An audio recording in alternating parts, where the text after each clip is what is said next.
मुंबईतील चर्चगेट परिसरामध्ये इलेक्ट्रिक बसला आग लागलेली आहे। आगीची माहिती मिळताच अग्निशमन दल घटनास्थळी दाखल झालेले आहे, तर विझलेल्या बसनं पुन्हा एकदा पेट घेतला।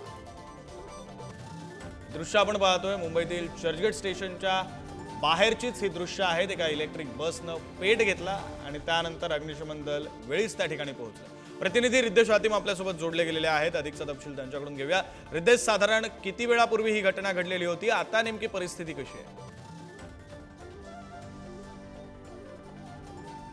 अर्ध्या तासापूर्वी या बसला ही जी आग लागली होती, आगीची माहिती मिळताच अग्निशामक दलाच्या 2 ते 3 गाड्या हे घटनास्थळी दाखल झाल्या आणि त्यानंतर आगीला आटोक्यात आणण्याचं काम त्यांच्यावरती युद्धपातळीवरती सुरू झालं। अवघ्या अर्ध्या तासामध्ये आग शांत करण्यात आली होती। आपण पाहू शकतो संपूर्ण जी बस आहे ती पेटली आहे, मात्र आग शांत झाल्यानंतर पुन्हा वरती जे काही बॅटरी होते त्यांना पुन्हा आग लागली। सध्या तरी आपण पाहू शकतो कूलिंग ऑपरेशन इकडे सुरू आहे। अशी देखील माहिती मिळत आहे की बसमध्ये आहे जी बस उभी होती, बसची एसी देखील चालू होती आणि त्यानंतर शॉर्ट सर्किट झाला आणि शॉर्ट सर्किटमुळे ही जी संपूर्ण बसला आहे जी आग लागली। बसमध्ये देखील काही प्रवासी देखील होते, कंडक्टर देखील होते, मात्र आगी जसा धुवा निघायला लागला तसे ते बसमधून बाहेर उतरले आणि त्या लोकांनी इथे तिथे आहे जी पळ घेतली। आता सध्याच्या स्थितीमध्ये पाहू शकतो जो कूलिंग ऑपरेशन आहे ते सुरू आहे। अग्निशामक दलाकडून पुन्हा ज्या वरच्या भागात आग लागली होती जिकडनं आता देखील पाहू शकतो काही जो धुवा आहे तो निघत आहे। आग लागल्याच्या शांत झाल्यानंतर पुन्हा इकडे वरती आग लागली होती। आता पुन्हा देखील पाहू शकतो काही धुवासारखं आपल्याला दिसत आहे। ते वरती बॅटरी आणि त्या बॅटरीला ते पुन्हा जी आहे जी पेट घेतली।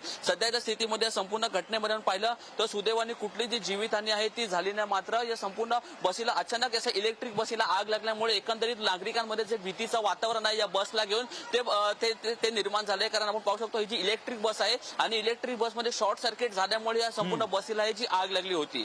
धन्यवाद रिद्धेश दिलेल्या या सगळ्या सविस्तर तपशिलांसाठी।